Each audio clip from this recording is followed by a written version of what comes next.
We plan to talk to a lot of vendors and see what cool, innovative things that they're chatting about today. And one of the biggest recalls actually happened with Toyota, where the gas pedals were getting stuck and people were getting in accidents. And after 3 months, and I was pumping my chest and was a rock star at the dealership, selling 30 cars a month. That incident happened. A lot of the times when people cancel our marketing, it's because they are actually not nurturing the leads.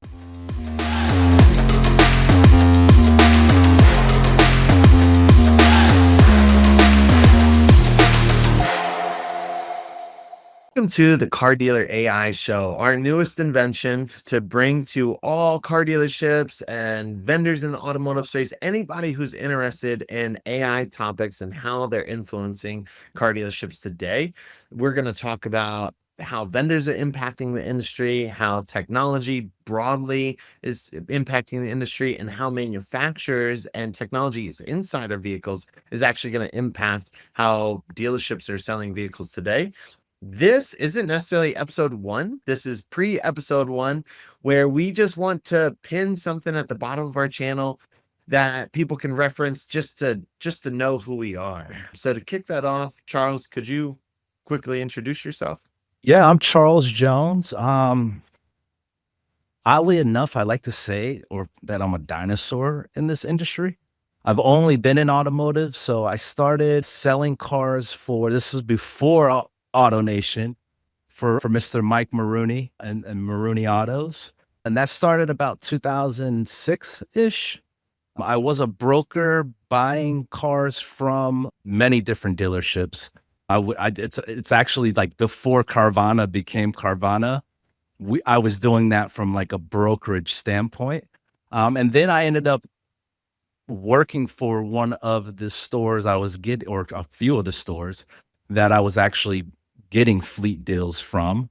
So that started in 2006. Then I jumped into the marketing side of things. So it was a short, funny story, and not so funny, but now that I think about it, is, I was a fleet manager for Maroney Toyota in Weston. And one of the biggest recalls actually happened with Toyota, where the gas pedals were getting stuck and people were getting in accidents. It was a big liability. So when I started like 3 months into that experience, I got up to selling like 30 cars a month, just all fleet deals. And when I say fleet, I don't mean like enterprise. I mean, like, I was selling to other brokers, credit unions, companies like that. And after 3 months, and, I was pumping my chest and was a rock star at the dealership, selling 30 cars a month. That incident happened with Toyota, the recall. So, I was 22, maybe 23 years old at the time. So it got to a point where like Toyota said, we have to stop selling certain vehicles, which affected everything for me and my brokers. Instead of buying a Toyota, now they shifted to going to Honda and Hyundais. I don't even know if Hyundais were around back then, but maybe they were. Kias.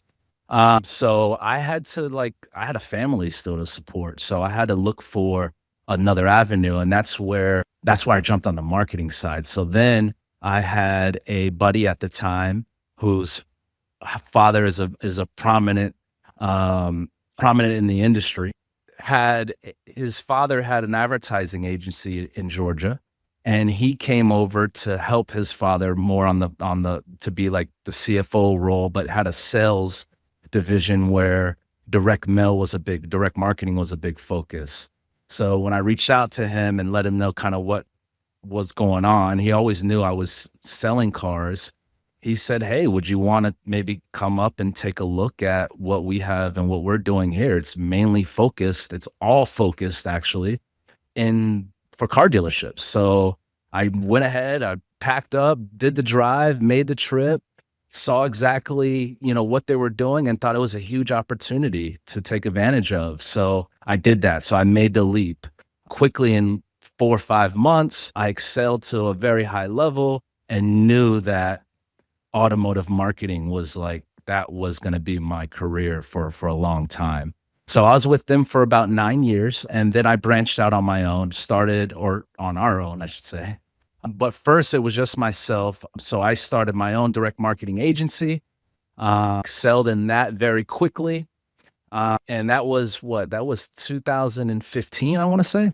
So I was just kind of just me and a couple other people, very successful at that time, and then joined with you to really bring that full automotive marketing CMO level, offering not only direct marketing but offering digital services as well. And that started in 2017, and we had that company for almost 10 years, almost a decade. And then throughout that, what we saw when we you know became owners and became actual partners with dealerships, became CMOs for dealerships, fractional CMOs, is I had the chance to see what happens to a lead when it gets to the dealership, and I saw a huge gap there. So that's what led us to opening up CallFox, which is an automotive BDC company, to really help if we're driving thousands of leads a month for dealerships, to really connecting that the dots, right? So not only do we have are we experts in lead generation, but then we became experts in lead nurturing. So, but there was some challenges with both companies, right? It's if one company didn't excel, the entire thing got cut, right? And it was always a challenge to figure that out. So we were always like siloed the companies.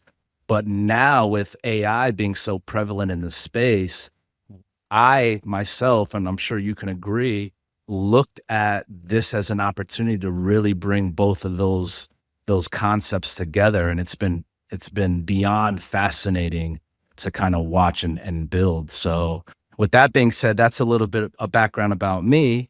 Like I said, I do think I am a dinosaur in the industry, but I have a young mind and a young heart.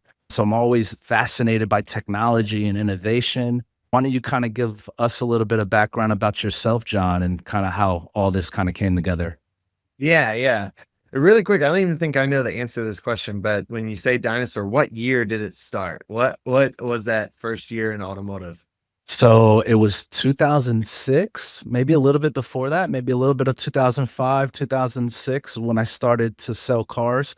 My Nice. father-in-law is like a legend, God rest his soul, was a legend in the space. He's really the one that really introduced, brokering and car sales, and his family also came from the industry as well back in like the 80s. I think his father bought one of the first Toyota dealerships. I could be wrong, so don't quote me on that, but it was Manfredi Toyota. His father was a partner in that. So he's always been involved in automotive and then kind of carried that down to me. I married his daughter, had kids. After college, I had to look for something to do. I had to, put food on the table. So he kind of brought me under his wing and kind of taught me a lot of that. So I want to say it happened about 2005, 2006 is when I got introduced to the industry. Crazy. Knowing you for like 12 or more years, I've never even heard that story. So that was really Yeah. cool. Like how you Yeah. entered the arena. So mine was a lot more accidental. I went to school in what many people would call a small town in Fort Myers, Florida. The school was FGCU.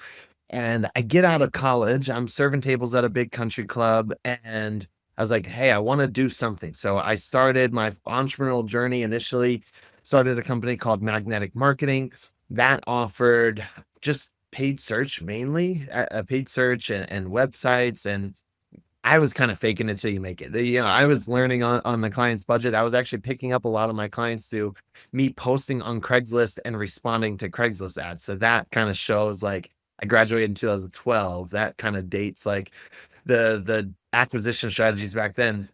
That wasn't paying the bills. I was underpricing myself, not picking it up enough clients. And so I was like, okay, I have to figure out what I really want to do. I didn't know if I wanted to get into sales or marketing. And there was really only like two major companies in our city that were hiring. One was Gartner, and that would be a sales job. And the other one was this company called Haystack Digital Marketing that just did paid search and SEO and display advertising for car dealerships. So I ended up getting the job at Haystack after applying twice. Didn't get the job initially, then started magnetic marketing. Then I had a resume booster because I'm a business owner. And but then they hired me the second time. So that was interesting. I was a paid search specialist there in the grind, hitting the keys. And then I was recruited to a top five automotive group that placed me in their most profitable store, which was Mercedes-Benz in Naples, and they wanted to test out this strategy of bringing marketing in-house. So that doesn't mean executing everything in-house, but also managing the vendors and having more control at the dealership level. And that was an amazing time. Growth sort of plateaued there after I perfected the process, got interested in some other things. Then I came up to work at the same agency that you worked at, Force Marketing. You mentioned that it was a direct marketing company. They were dipping their toes into digital advertising and then brought me in and some other people to really perfect that process, Yeah, I perfect that. remember that. And that went from, I think when I got there, they had like five digital marketing clients and SEO clients to when I departed, they had hundreds, if not close to 1,000 different digital marketing clients. So that was a huge success. Then, yeah, I get bored quick. So then I went to Cox Automotive, worked at Auto Trader, managed their consumer digital marketing budget, which was $3 million a year. So this was a big difference from going small business to, or I mean, $3 million a month, sorry, just in paid search alone. That's not including all the other stuff that they did. So going from small business to big business, that was amazing insight. I actually really, really loved that experience. But the one thing that I really craved is the small business maneuverability, is being able to actually have an idea and implement that idea. At a company like Auto Trader, you had an idea, you presented that idea, they said, yeah, we probably will never do that idea. If even if we did this big idea, we have to do this one small piece first and then test that to a million users and then segment that and then do user studies. And so I was like, this is too much for me. I can't like live this corporate world anymore. I always still had magnetic marketing as my side hustle to offer freelance marketing services on the side. Then I converted that into T3 marketing, or T3 automotive marketing back then, offering widgets and a lot of crazy weird stuff to car dealerships, a lot of like website tools. We had our SEO newsletter. You remember that? Yep, yep. Then I got back in touch with Charles, and he was still on the direct marketing side. I was still on the digital side. So we said, hey, let's just bring this together and have more of a full service marketing agency. And that's been an amazing ride since 2017.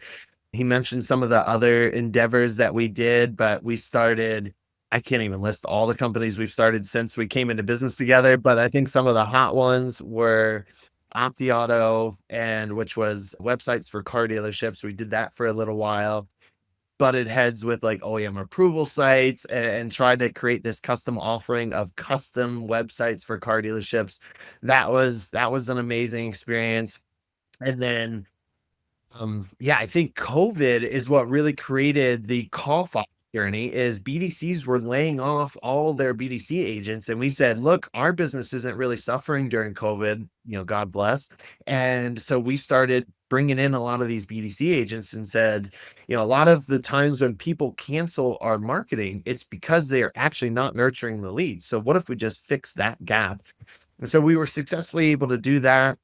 We've since exited that company. Also, really kind of almost fully exited T3 marketing, and we are nearly 100% focused on cardealer.ai because we know that creating these AI employees and agents for car dealerships is going to be the future. But not only are we so passionate about cardealer.ai and building these agents, but we said, look, we have a lot of thoughts on the future of AI and current state of AI for car dealerships.